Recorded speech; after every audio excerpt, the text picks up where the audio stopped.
Olá pessoal, vamos aqui para a nossa última parte, da aula,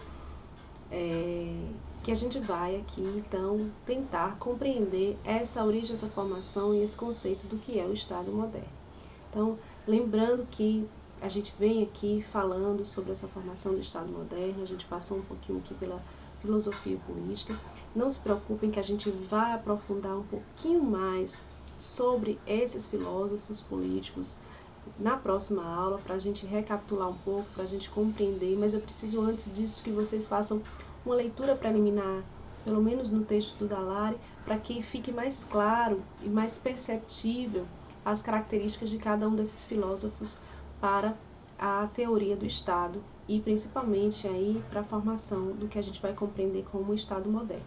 Então a gente vai dar sequência aqui, né, falando, portanto, agora do objeto, dos conceitos, das características deste Estado moderno, né?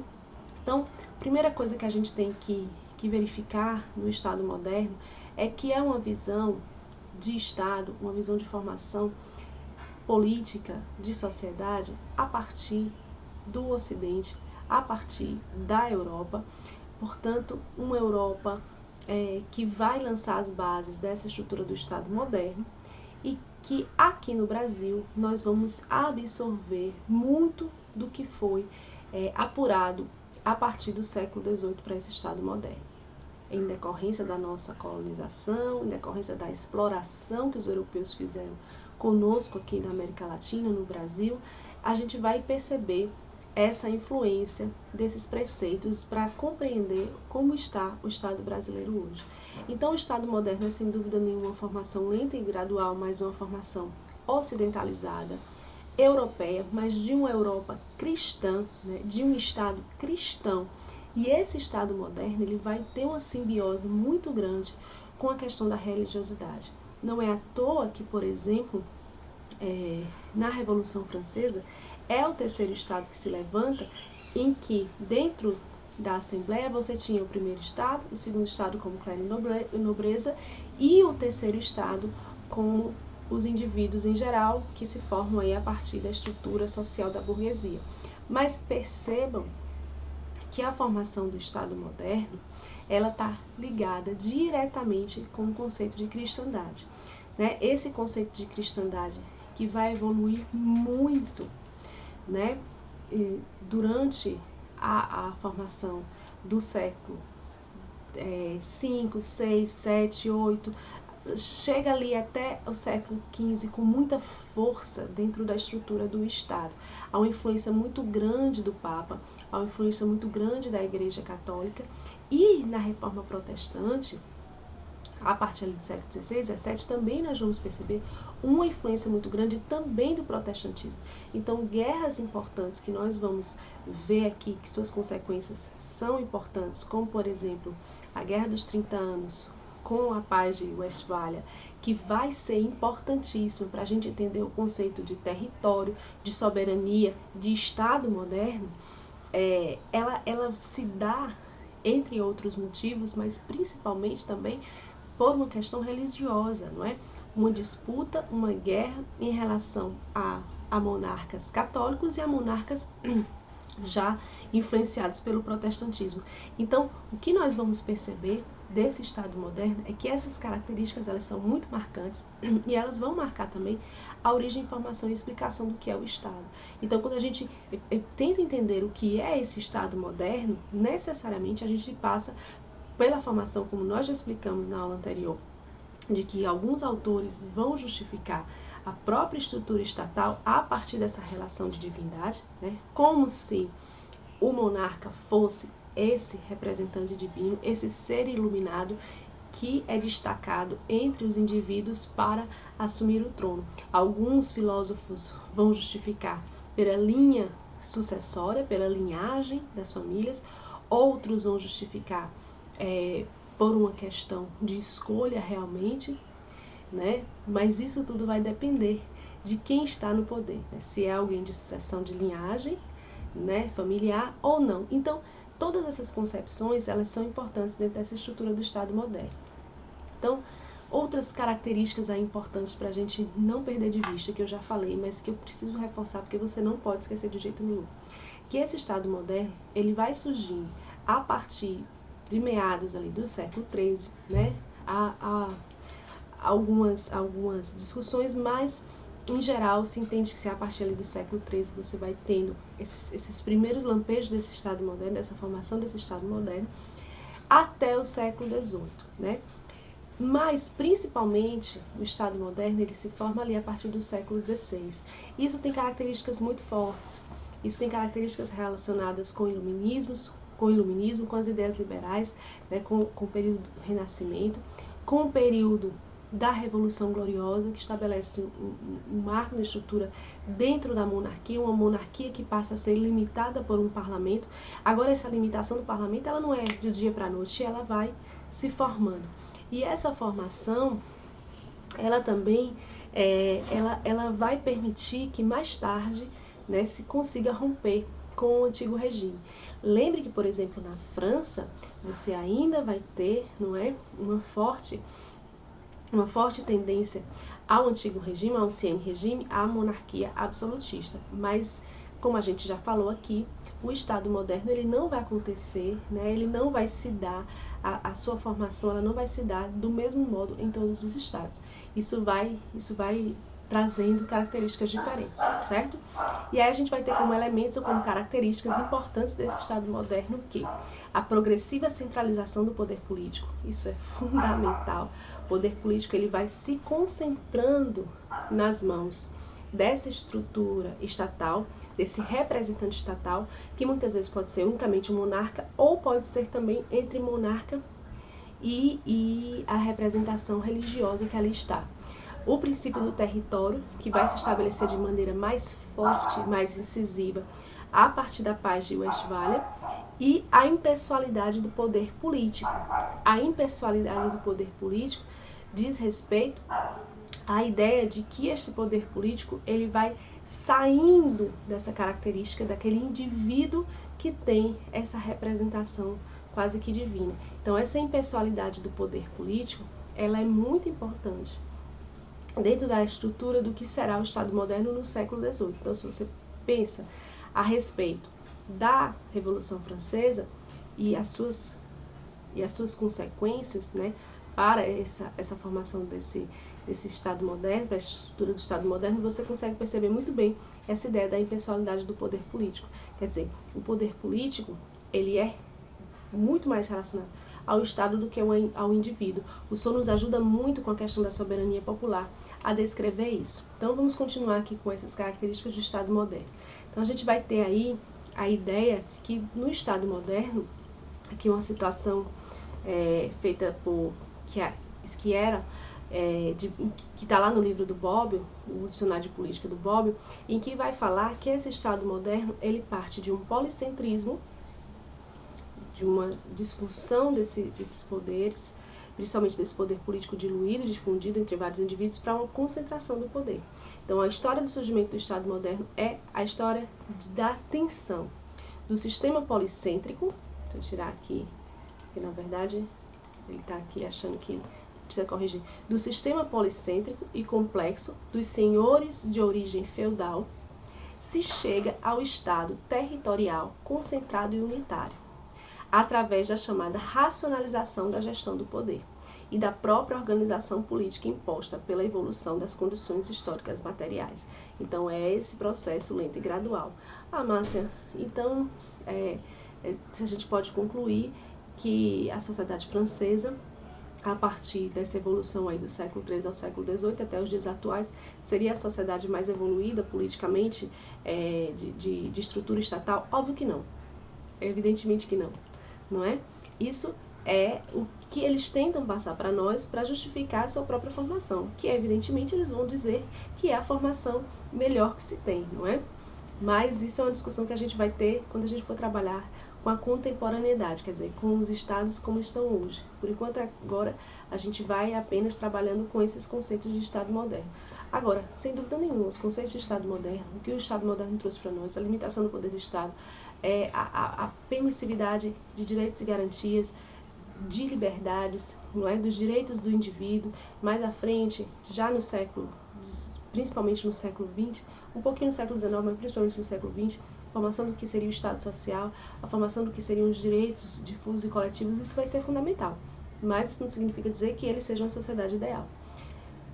O Estado moderno, portanto, ele tem questões muito claras dentro dessa estrutura social, desse estamento social, né? Quase como castas dentro dessa estrutura, se a gente, né, pensar ali na estrutura indiana.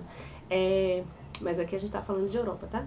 Então a gente está falando aqui de um clero muito forte, um clero que impunha determinadas decisões. Então você vai ter, por exemplo, o Papa Inocêncio III obrigando a Inglaterra a ceder territórios para a França, por exemplo, em determinados momentos. Então uma influência muito forte do papado, o que vai fazer com que haja a reforma protestante, principalmente ali com Lutero e Calvino. Uma nobreza que vai se agigantando, uma nobreza que vai comprimindo a classe plebeia, não é? Aqueles indivíduos que nem fazem parte do clero, nem fazem parte da nobreza.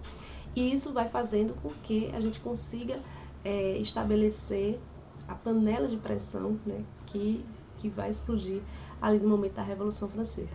E o Estado moderno, ele é muito interessante porque ao momento que ele vai dentro de uma linha de aproximação, chegando a uma relação muito próxima entre príncipe e papa, né, entre príncipe e individualidade, entre essa relação de espiritualidade, essa relação de que o rei muitas vezes, o monarca muitas vezes é esse indivíduo com dois corpos, né, um corpo divino e um corpo mortal.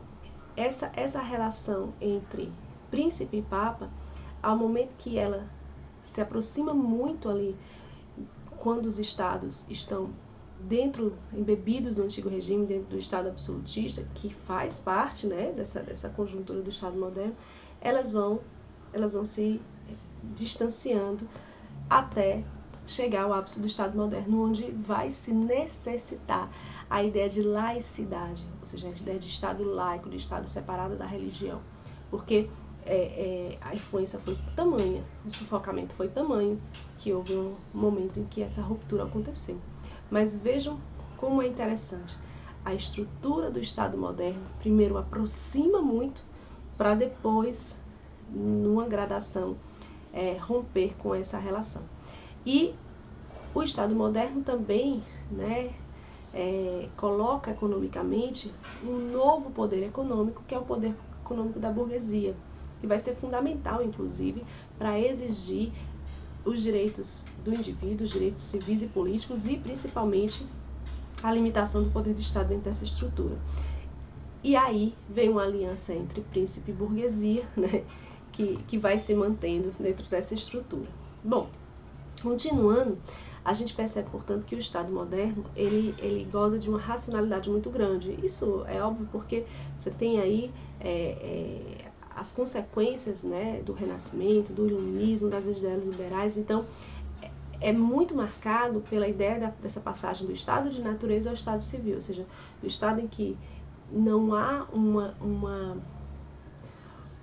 uma força agindo sobre os indivíduos, essa força social que estaria na própria estrutura estatal, para se chegar a uma ideia de Estado civil, para se chegar a uma ideia de regulação.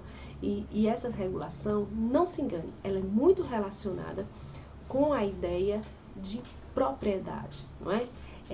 Esses direitos de capacidade, de contratar, de poder. Então, as relações econômicas, elas são fundamentais dentro dessa estrutura.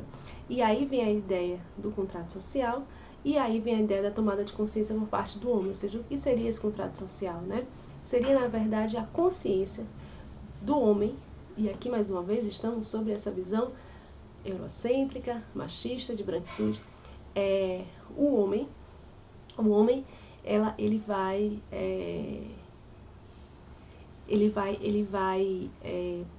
se estabelecer aí, não é? Ele vai se estabelecer como um indivíduo sabedor de que ele abre mão desse estado de natureza de não regulação para um estado civil, para um estado de regulação.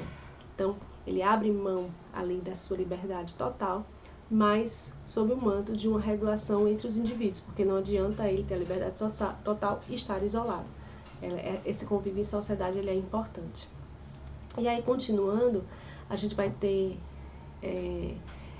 os auxiliares do príncipe, né, que são esses burgueses que vão aos poucos conseguindo influenciar os monarcas, né, e afastar a influência muito forte que havia do clero, a influência muito forte que havia do Papa e dos outros religiosos ali que compunham a estrutura desse Estado.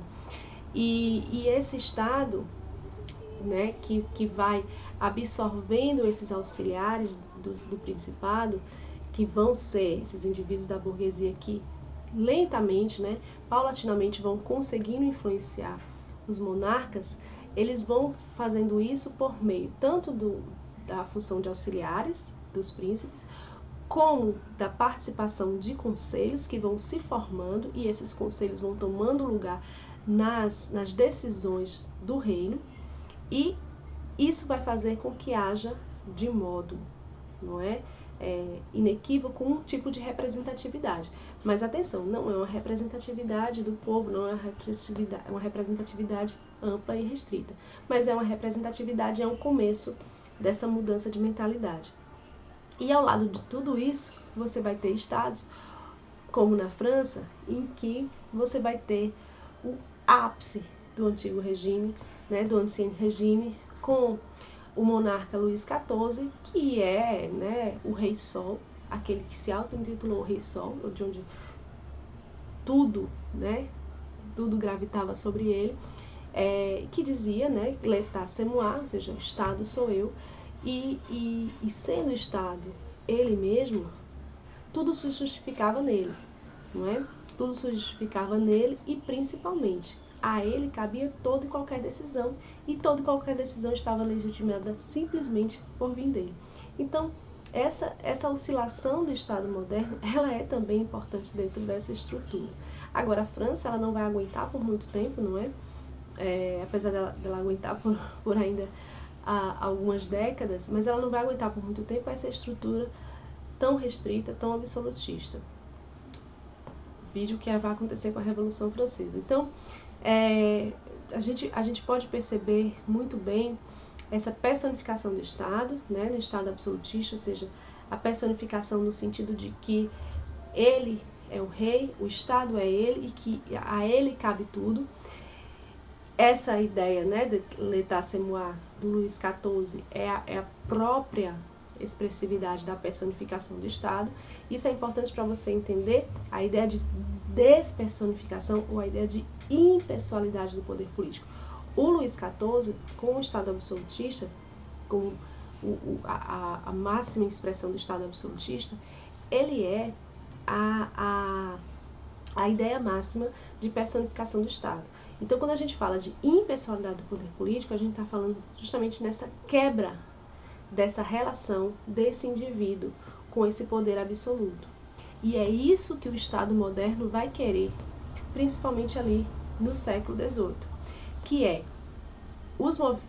a ideia de que os movimentos liberais vão impulsionar, vão empurrar, digamos assim, o monarca para uma situação em que ele não possa mais ser o único e legítimo representante, que ele tenha limites e que esses limites sejam descritos em documentos jurídicos. Por quê? Porque aí entra uma coisa fundamental no direito, que é a segurança jurídica. A segurança jurídica, ela vai ser fundamental para que essas liberdades individuais, né, liberdade de contratar, liberdade de ter propriedade, liberdade de ter capacidade para agir na vida civil e alguns direitos políticos, vai ser fundamental para limitar a atuação do poder do Estado, limitar essa atuação irrestrita do monarca. E aí repare que essa ideia de impessoalidade está diretamente relacionada à ideia de limites, que vai estar diretamente relacionada mais à frente à ideia de Estado de Direito. E afinal, o que é Estado de Direito, não é? O Estado de Direito é o Estado que tem como base ordenamento jurídico válido. E o que seria esse ordenamento jurídico? Seria um conjunto normativo, vocês vão estudar melhor isso lá na introdução, mas um conjunto normativo em que eu tenha, não é, uma série de normas que disciplinem atos da vida cotidiana. Esses atos da vida cotidiana são, essencialmente, esses direitos e essas liberdades civis e políticas. Então, vai fazer com que os indivíduos tenham uma proteção dentro do ordenamento jurídico e que este Estado esteja baseado nessas normas. E que essas normas tenham uma certa segurança jurídica, porque se o monarca resolve a qualquer momento retirar essas normas, aí nós voltamos à lógica da personificação do Estado no Estado absolutista. Então, o Estado de Direito que vai se formando a partir desses limites do poder do Estado, a partir dessa formação jurídica, é fundamental. Portanto, essa instituição Estado, a instituição Estado, é uma instituição que vai, sim, ter muita relação com o direito e muita relação com o ordenamento jurídico como um todo.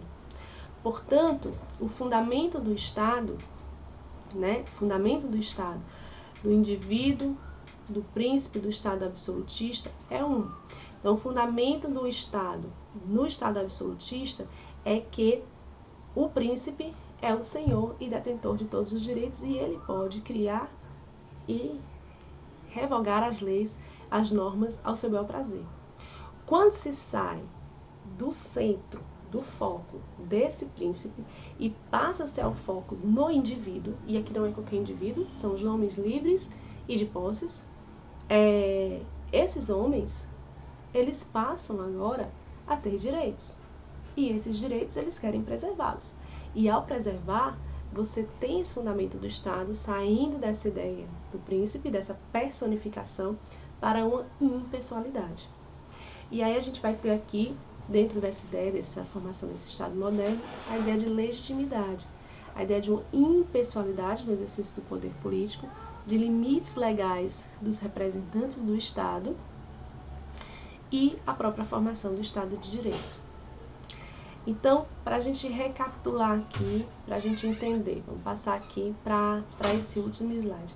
O Estado, portanto, é baseado em ordenamento jurídico, desde a sua organização e disciplina, dos poderes constituídos do Estado até o regulamento jurídico dos cidadãos e da tutela jurisdicional. Vou ter que parar um pouquinho aqui a gravação, daqui a pouco eu volto, porque alguém chegou aqui. Só um minuto.